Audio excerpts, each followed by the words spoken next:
Hola, ¿qué tal? Buenas tardes, bienvenidos a este ciclo de entrevistas del canal de TV de Diario Digital Conclusión.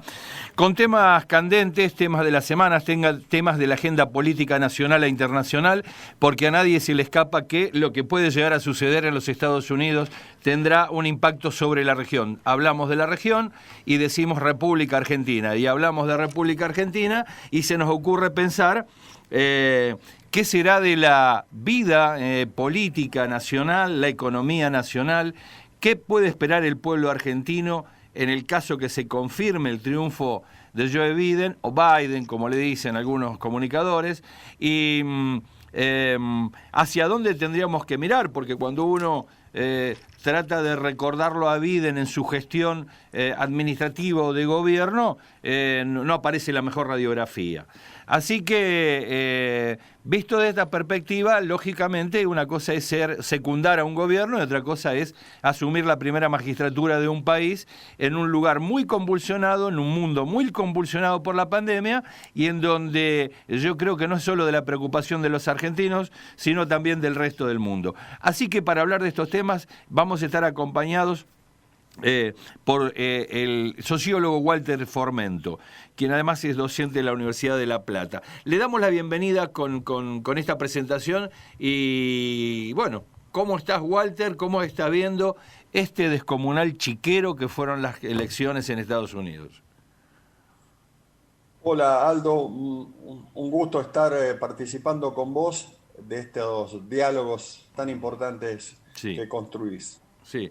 Bueno, muchas gracias. En Sí. Estados Unidos nosotros estamos asistiendo a un tercer momento de la crisis sistémica dentro de Estados Unidos, una crisis estructural, una crisis que en su núcleo tiene la fractura y el enfrentamiento entre las grandes tres fracciones financieras oligárquicas, es decir, hay un enfrentamiento muy poderoso entre intereses oligárquicos financieros en Estados Unidos y todo esto está tiñendo también las elecciones presidenciales del año 2020.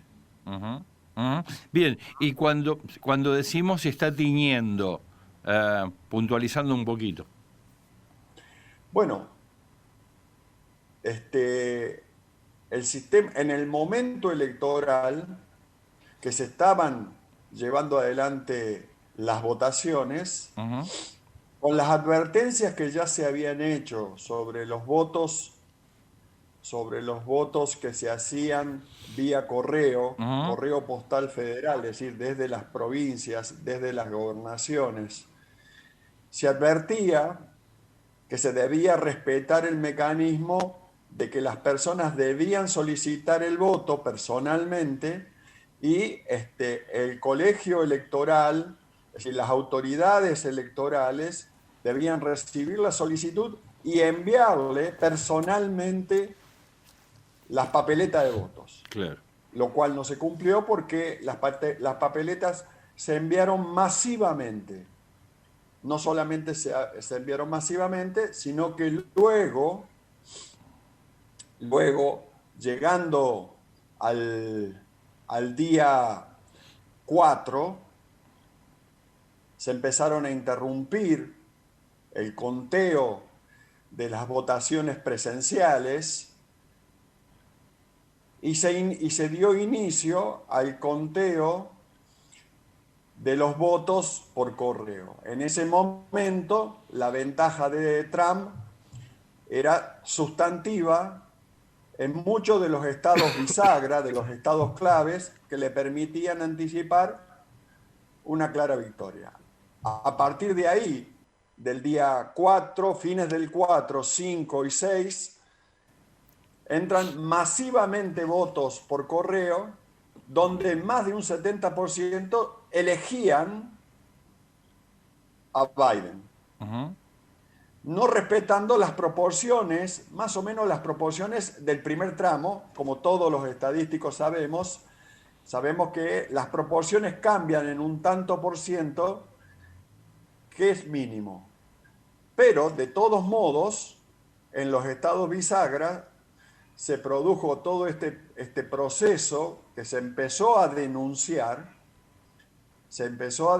ante las autoridades electorales e incluso se abrió el canal de diálogo con la Suprema Corte, es decir, con el Consejo General Electoral, con el fiscal general, y a partir de ahí el sistema de conteo siguió su rumbo con trámites que tenían observaciones de un lado y del otro. Claro. Cuando termina el conteo, hacia el viernes de la semana pasada, Biden y todo el Partido Demócrata se declara ganador y las grandes plataformas comunicacionales hacen un acto de unción de Biden como presidente y de Kamala Harris como vicepresidenta. Algo que institucionalmente no es posible porque ese hecho debe suceder institucionalmente entre el 14 de diciembre y el 20 de diciembre, cuando se han terminado un conjunto de procedimientos que es donde el Consejo General Electoral declara que ha sido todo según las reglas, no hay observaciones de los fiscales generales y del fiscal general, y por lo tanto no hay denuncias sustantivas y particularmente y especialmente el presidente Trump, el presidente saliente, pero particularmente el adversario, reconoce la derrota. Porque en Estados Unidos, si el adversario no reconoce la derrota,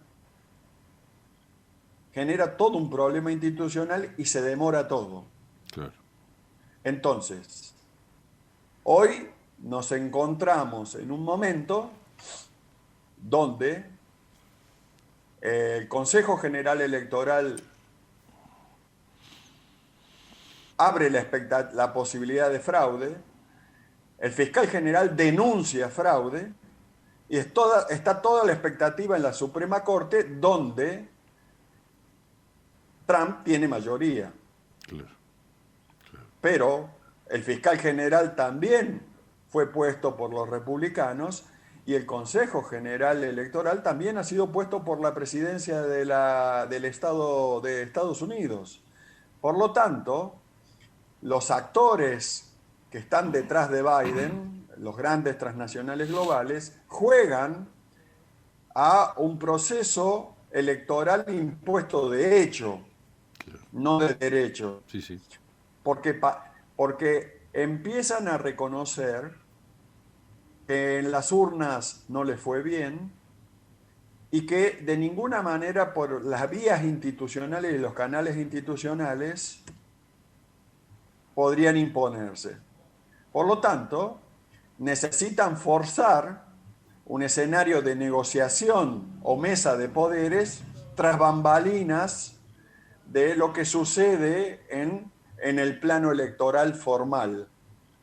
Entonces, esto plantea, es decir, pone a Estados Unidos en un lugar donde por ejemplo, China, Rusia y México dicen que no van a reconocer al presidente de la nación, sea cual fuere, hasta que todos los mecanismos institucionales norteamericanos hayan concluido con que el presidente es uno y no hay debates y todo el mundo ha aceptado esa situación. Bien. Claro. Este es el escenario institucional. Claro, inmediatamente ahora Trump procede a abrir todas las áreas de recuento, particularmente de los estados swinger, bisagra, de transición, donde cualquiera puede ganar, porque Trump sostiene que él ganó esos estados y que fácilmente podría revertir ese punto, ese 0,60, 0,45, 0,80% que quedó abajo, porque incluso pone el acento en observar los votos por correo, porque él sostiene que el voto por correo se hizo con una papeleta que se extraña al sistema de impresión de los votos, es decir, las papeletas electorales formales e institucionales del gobierno de Estados Unidos. Y por lo tanto dice que es fácil detectar si hubo fraude, qué tipo de fraude, quiénes fueron, y además sostiene un conjunto de otras cosas donde fueron expulsados sus equipos. Esto pone a Estados Unidos en una situación de crisis institucional y de legitimidad internacional muy fuerte. Claro. Esta situación debilita a Estados Unidos porque la mete para adentro, es decir, porque la crisis tiende a consumirla en una lucha interna dentro de Estados Unidos, lo cual paralizaría las directivas de la OTAN, paralizaría el modo de operar del Comando Sur y el Departamento de Estado, lo cual facilita el despliegue de todos los otros actores internacionales. Sudamérica, como vos también los estás observando, gana grados de legitimidad, gana grados de libertad, de soberanía, es decir, se empieza a hablar cada vez más de UNASUR y de CELAC, y se habla de toda una economía vinculada al multipolarismo. Digo, en el mundo hay una situación donde se nota que Estados Unidos, el gobierno de Estados Unidos, la OTAN y el Comando Sur no están pudiendo actuar con la decisión y la capacidad de operaciones que tuvieron hasta hace 3 años atrás. Claro, claro. Bueno, este es un dato contundente. Sí. De hecho, me extrañó mucho cuando escuché de que en forma sintomática, no se dijo de esta manera, se había establecido una suerte de escudo aéreo sobre la casa de Biden, dándolo ya como el candidato a, es decir, había como que hubiese, es lógico que se tomen esas precauciones en un momento de transición normal. Lo que pasa es que acá el resultado no estaba consagrado y ya estaba el escudo aéreo sobre el domicilio particular de Biden. Supongamos que se puede leer esto tanto como vos decís en el tema de lo que significa la lucha intestina, como también algunas precauciones de carácter, si se quiere, escenográfico, como para poder dar un mensaje hacia el mundo de que, bueno, estamos acá porque corresponde, somos poderosos, el presidente hay que cuidarlo, entrante y el saliente también, y de alguna forma con este gesto ya convalidamos la foto de su caminata al Salón Oval. Pero te quería... Sí. No, coincido con lo que decís, Aldo. Sí. Bien. No, te quería preguntar... Sí. Profundamente, porque sigue siendo parte de la acción actoral, sí, cinematográfica, claro, a los Hollywood, sí, a los Silicon Valley, sí, claro, y Hollywood. Y como Biden tiene problemas de salud y corre ya tinta y se escribe de los posibles relevos de Biden por Kamala Harris y en la vicepresidencia Hillary Clinton, también es importante eso que dejas entrever, porque cuando se monta una escenografía de extrema seguridad sobre la casa de Biden, la pregunta es, si hubiera algún acto definitivo sobre la vida de Biden, ¿a quién le serviría? Claro. ¿A quién le serviría más ese supuesto acto en caso de que se concrete? Porque en realidad yo creo que nada menos, es decir, al que más le serviría una situación de esas características es al propio sector globalista financiero unipolar, claro, que comanda y controla el Partido Demócrata, pero además comanda y controla las grandes plataformas mediáticas y lo que se llama la inteligencia artificial. Claro, digamos, sacrifica... Twitter, Facebook. Claro, sacrifica el alfil y bueno, y ya estamos en otro partido. Lo que te quería preguntar respecto de esto, porque los oyentes y quienes nos ven son bastante inquietos, casi siempre uno tiene la sospecha en la vida diaria donde dice, bueno, mirá, vamos a tal lugar, cuidado cuando firmes, está la letra chica, hay que asesorarse y tenemos que reparar en esto. Cuando se piensa en el poder, siempre se ven las máscaras, ¿no? Los espolones de proa, iba a decir, los mascarones de proa. Estos mascarones de proa que en estos centros y en este país tan poderoso como es los Estados Unidos, detrás de sí tienen un montón de actores del poder que son la letra chica de los contratos que nos ciernen a nosotros en la vida cotidiana como ciudadanos. A ver, si nosotros tuviésemos que pensar y decir estos nombres o apellidos o empresas que son los que intentan articular un modelo de, ya no de país, sino del mundo, sobre qué nos debemos precaver, porque uno mira la historia de los Estados Unidos y los demócratas no son más buenos que los republicanos, y además hasta incluso de alguna manera, en algún momento de su historia, han sido hasta más sanguinarios que los republicanos. Entonces, no digo de que uno es bueno y el otro es malo, digo que ese poder que expresan, cuando necesita instalarse de la manera que sea, lo hace. Y cuando necesita saquear a los países para bancar sus propias políticas sociales internas, también lo hace, en nombre del Partido Demócrata. ¿Quiénes son estos articuladores de este mundo, Walter? Bueno,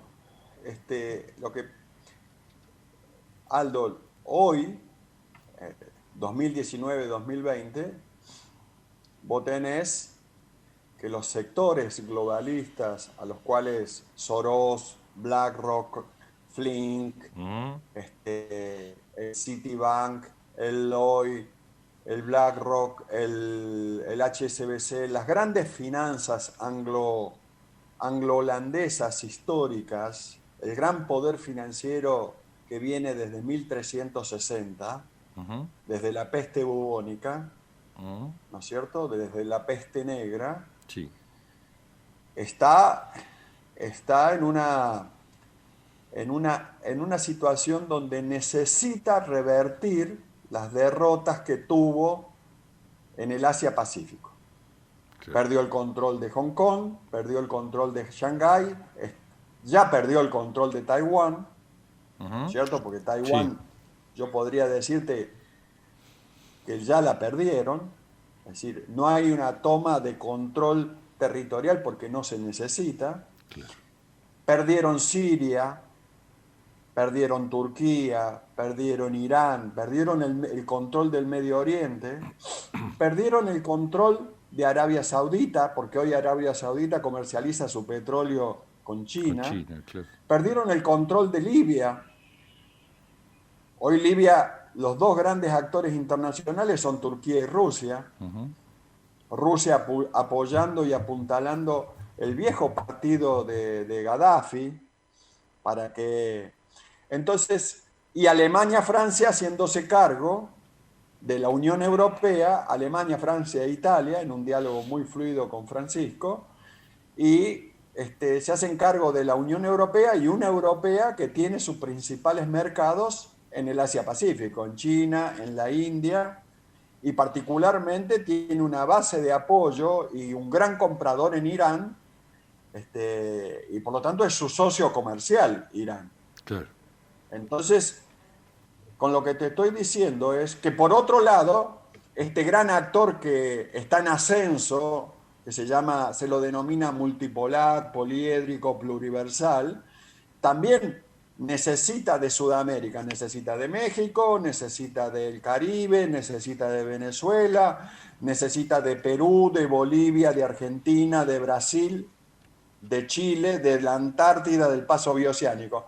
Entonces, esas transnacionales globales que fueron todopoderosas hasta el 2014-2016, sí, que son el respaldo de Biden, de los Clinton y de los Obama, una derrota en Estados Unidos es una derrota de carácter catastrófico, claro, porque perderían la capacidad de usar digamos, todas las estructuras norteamericanas para seguir apuntalando su proyección internacional de poder. Bien. Porque este mismo complejo estratégico de inteligencia artificial, Google, Microsoft, Twitter, ¿no? Podría tranquilamente volver digamos, bajo control de las Fuerzas Armadas norteamericanas, bajo comando de Trump. Claro, claro. Entonces, si nosotros entendemos las características de este momento de crisis de civilizaciones, donde las grandes potencias financieras que observamos desde 1890 para acá están en crisis y pueden ser reemplazadas como actores del poder por nuevos actores, nuevos viejos actores,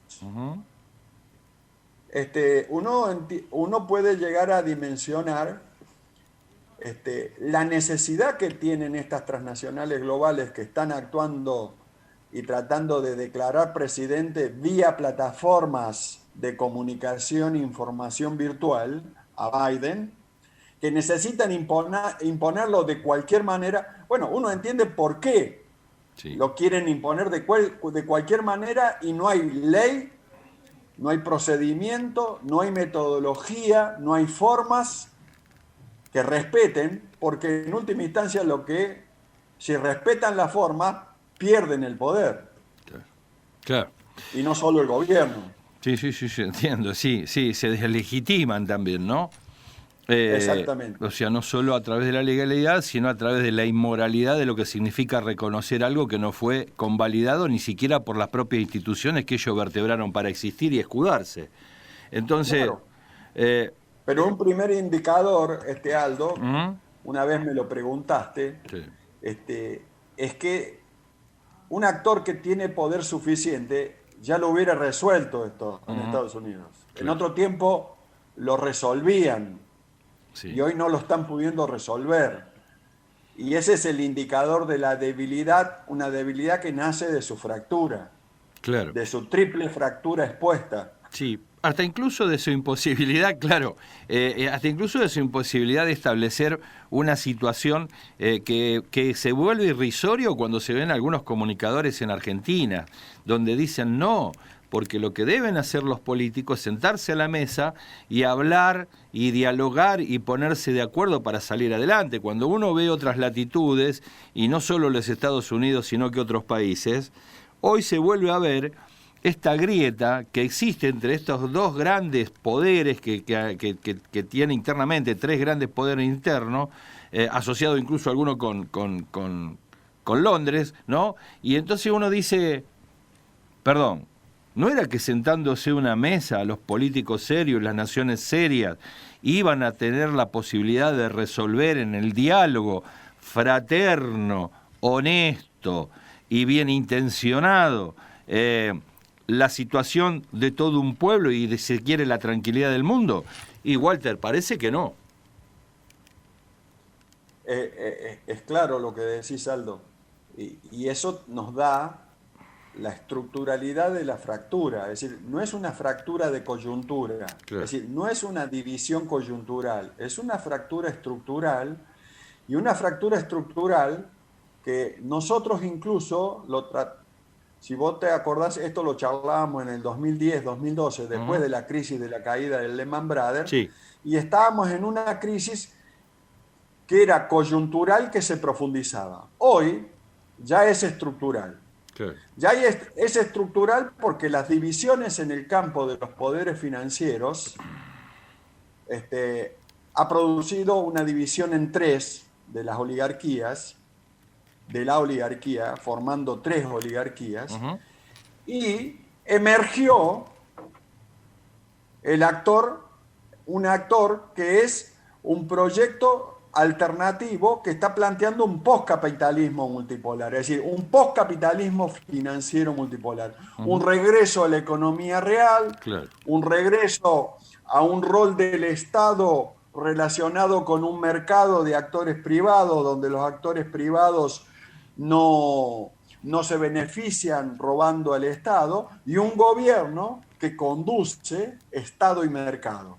Claro. Ese es el planteo de poscapitalismo, de poscapitalismo financiero que se está observando, donde se privilegia mucho más la economía real, la inclusión social, incluso la necesaria formalización de las relaciones de producción, de las relaciones laborales. Es decir, porque este proyecto necesita, para meter a las grandes mayorías nacionales y populares, volver a reconocer que lo que se informalizó bajo la timba financiera debe volver a tomar formas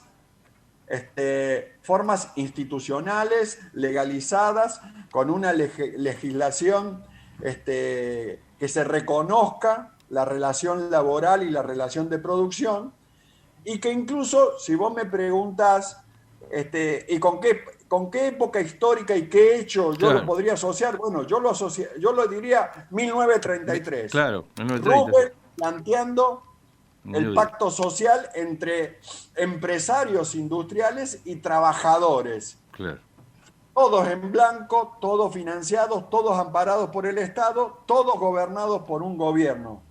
Ese pacto social es el mismo que lleva adelante Perón, claramente a partir del 37 en su ideario, y a partir del 46 directamente está puesto en acto. Claro. Un pacto social que solo se logró quebrar con el golpe de Estado de 1976, donde los grandes factores de poder norteamericanos se hicieron presentes en el golpe de Estado del 76. Así es. Ya habían estado en el del 66 con Onganía, y se hacen presentes para quebrar el ciclo histórico que se había abierto con la crisis del 29 y con Roosevelt en Estados Unidos.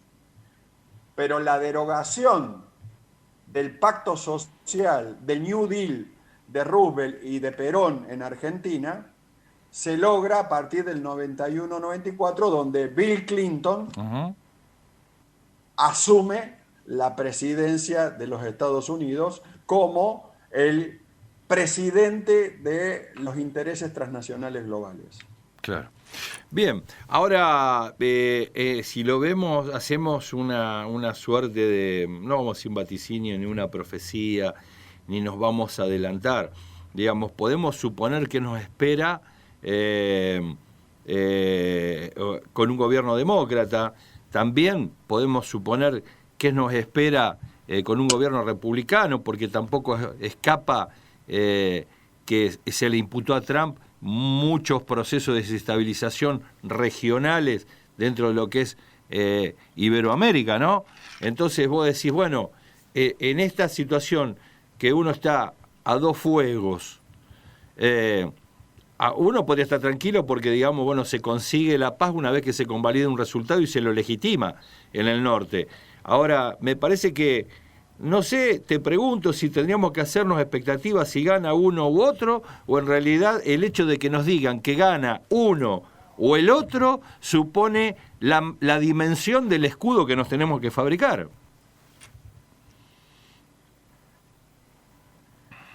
Clarito, Aldo. ¿Cómo me gustaría poder hacer las preguntas como las haces vos?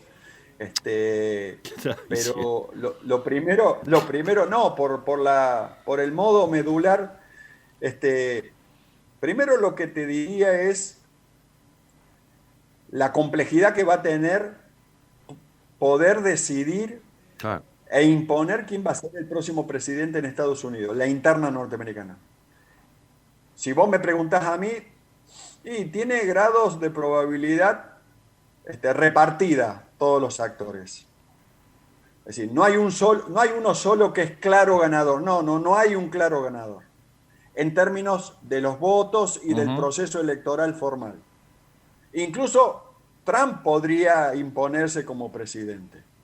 ¿No es cierto? 4 años más. Sí. Si el presidente es Trump, nuevamente, Estados Unidos de todos modos va a quedar con un nivel de fractura expuesta muy profunda y triple fractura expuesta. Y si lo imponen a Biden, la situación va a ser también igual, porque no, es decir, porque del modo en que se está llevando adelante la crisis electoral en Estados Unidos, manifiesta que la triple fractura expuesta oligárquica está en el fondo y no lo va a solucionar un proceso electoral.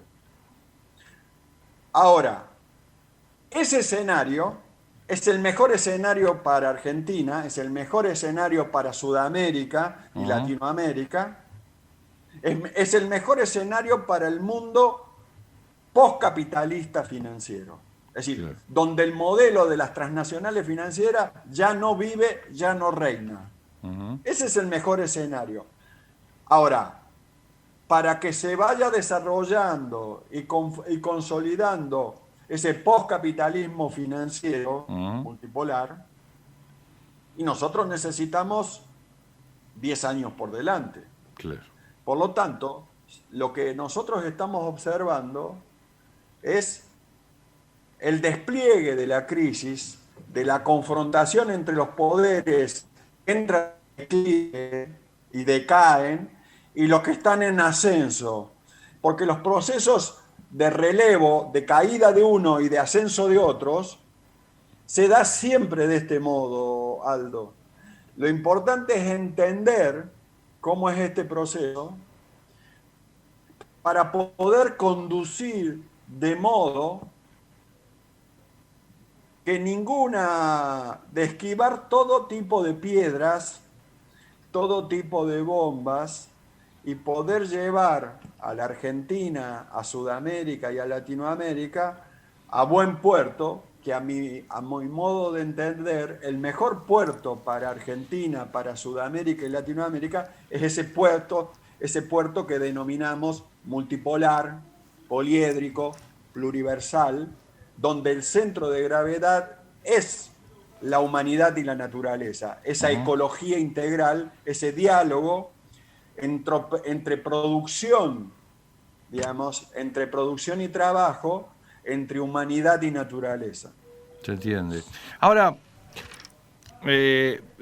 visto de esa manera y siendo que se pudiese confirmar esto que vos estás diciendo, donde esta visión, donde conviva, digamos, la multipolaridad, y digo conviva porque hay veces que uno dice, bueno, estamos acostumbrados a ver las multinacionales, con nosotros no quieren convivir, nos quieren saquear, no buscan socios en nosotros, buscan seres sojuzgados. Ahora, si lo pensamos desde la negociación entre bloques para sostener la coexistencia, tendríamos que pensar de que debe ganar un candidato en Estados Unidos y no otro. Aunque me da la sensación, y te lo quiero preguntar, es decir, si ganara uno de los candidatos, no vamos a dar nombres, se estaría mucho más fácil en el marco de lo que puede llegar a ser la guerra civil. Y si gana el otro, que entretiene, lo digo en forma burda, ¿no? Y si ganara el otro, en esa disputa por recuperar el poder que está cayendo, tendría que generar un cimbronazo en las disputas de poder intestino, con lo cual no vamos a tener paz interna en esa seccional del norte, porque todavía se van a continuar las disputas intestinas. Esta es la sensación que me da. Y por lo tanto, para vos, ¿eso es bueno o es malo? Porque si uno de los dos actores, que es un presidente, cae en ese reconocimiento de la multipolaridad, esa multipolaridad ya no va a tener ese actor que también es relevante. Por supuesto. Mirá, Aldo, yo coincido en lo que vos planteás, que de una u otra manera, la crisis estructural va a seguir en Estados Unidos y se va a seguir desplegando y profundizando. Si gana uno, en el caso de Biden, claro, van a tratar de exportar esa crisis, sí, de tal manera van a tratar de que haya guerra en la zona de Bielorrusia, Ucrania, Polonia, o en la zona de Nagorno-Karabaj, sí, claro, o van a tratar de armar múltiples frentes bélicos de manera de poder sacar fuera de Estados Unidos la crisis que tienen dentro de Estados Unidos. Sí. En el caso de que Trump sea ratificado como presidente por 4 años más, esa crisis quedaría al interior de Estados Unidos y se tendría que librar entre las distintas facciones e intereses dentro de Estados Unidos.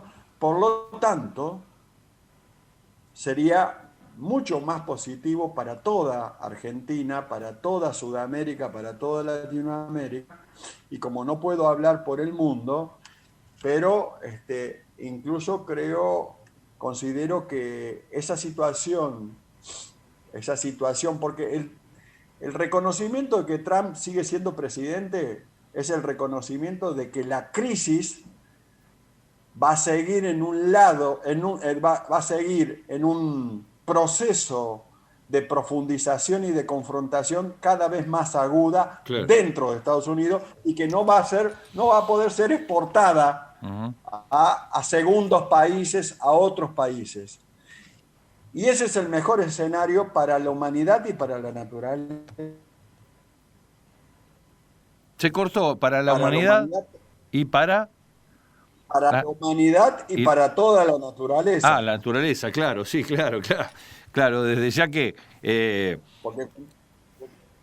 Porque cuando las transnacionales destruyen todo. Sí, exactamente, se llevan todo. Bueno, y una reflexión de 2 minutos, ya nos hemos pasado como 10, pero a ver, para ir cerrando y de cara a lo que puede venir. No, primero me pareció muy positivo lo que sucedió en Bolivia. La Asunción puso de manifiesta la UNASUR y la CELAC. López Obrador avisó que no podía venir porque, ninguna duda, es el vecino de Estados Unidos y sabe bien lo que está haciendo.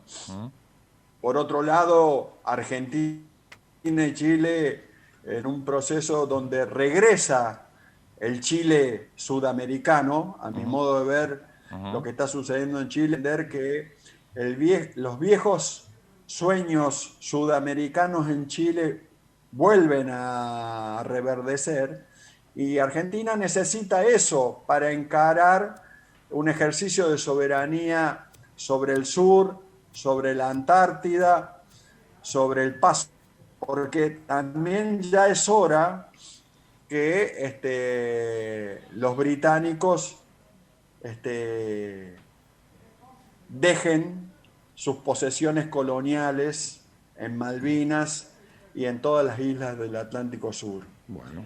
Y en ese sentido, me parece que para Sudamérica y para Argentina es muy saludable esta crisis. El solo hecho de que haya esta crisis ya es saludable para toda Sudamérica, en el sentido que abre la posibilidad de que nosotros podamos dialogar con los chilenos, los bolivianos, los peruanos, los paraguayos, los uruguayos, y los grandes factores financieros del poder no pueden pesar porque están enfrascados en una crisis sistémica y estructural que los absorbe, los paraliza y los debilita. Perfecto. Bueno, Walter, desde ya bastante esclarecedor el análisis y, por supuesto, no solo con datos radiográficos como te caracteriza, sino que también yo diría que son ecográficos.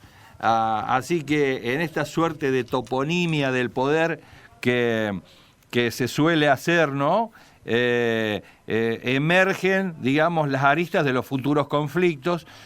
Primero porque, como vos decías, ya estaban lógicamente planteados, nada más que esta vez ya no se soportan. Digamos, es como ese matrimonio que advertía, ¿no?, que societariamente podía transitar un momento de tiempo, pero llegó el momento de el acabose. Porque ya no hay lugar para estas dos o tres formas de ver el mundo y de imponer o de sostener un proyecto. Así que yo te quiero agradecer mucho al igual que quienes te ven, porque sabemos de lo importante que son tus aportes respecto de la lectura que haces en este sentido, y agradecerte este tiempo que nos has dado. Por eso te confirmo que ya desde ahora, que bueno, cosas van a seguir pasando y los Estados Unidos van a ser materia para cortar, yo creo que por 2, 3, 4 años más. Entonces digo, te vamos a estar llamando nuevamente si estás de acuerdo. Por supuesto, Aldo, y siempre yo te agradezco la posibilidad de dialogar con vos, que siempre ayuda a poder profundizar, Bueno, porque siempre una entrevista es un diálogo. claro, sí, es lo que tratamos de hacer de acá, no hacemos ping-pong, contestan 2 minutos, está pensado para quien quiera verlo el programa, no para quien quiera escucharlo y salir corriendo. Así que por eso es importante que estés vos compartiendo esta tu opinión, como siempre lo consideramos y como lo hacemos desde hace años, sea en la radio, en el diario, esta vez en el canal de TV del diario, y bueno, siempre será bienvenida tu presencia y tu aporte, Walter. Muchas gracias. Gran abrazo, Aldo. Otro para Saludo vos. para todos. Otro para vos, muchas gracias. Bueno, escuchábamos a Walter Formento, quien es sociólogo y docente de la Universidad de La Plata, quien nos, de alguna forma, digamos, nos advertía respecto de lo que pueden ser los acontecimientos futuros en los Estados Unidos, y nosotros nos hemos volcado por charlarlo con él, tratando de apuntar a aquellos elementos o situaciones que de fondo determinan realidades y que no tienen que ver solamente con esto que a veces nosotros vemos por televisión, porque si no contamos quiénes son los poderes que entre sí confrontan y cuáles son las caras de esos poderes y de qué herramientas se valen para poder engañar o para poder arrastrar o para poder arrear, si se quiere, a parte de la población en la confusión, porque los pueblos no son pavos. Entonces decimos, bueno, estaría bueno por allí que reparemos en esto, y yo me acuerdo algo por allí, uno cuando pasa por distintas casas de estudio, lo que fue el Consejo de Posguerra, a donde uno podía llegar a prever qué es lo que sucedería con las naciones vencedoras y cuánto tiempo teníamos nosotros para poder pensar un proyecto propio y tratar de convalidarlo y concretarlo lo más rápido posible, porque el día que ellos dejaron de acomodarse, empiezan a fijarse hacia afuera, ventanas afuera. Esto nos viene pasando a Latinoamérica e Iberoamérica desde hace mucho tiempo, yo diría que centurias, y entonces, lógicamente, en esta suerte de disputas que como territorio hemos ofrecido, no está de más decir de que, bueno, algunas cosas usted se dará cuenta que no son por arte de magia, no es que se trata que los argentinos son una suerte de idiotas estructurales, que nunca supimos hacer las cosas, que jamás nos dimos cuenta de nada y que hemos llegado hasta aquí siendo lo que somos, aún dentro del marco de los errores, solo por el hecho de casualidades. Interactúan los poderes internacionales y dejémonos, digamos, de pensar pavadas, es decir, acá las cosas pasan por acción u omisión, pero pasan y estas cosas se dan.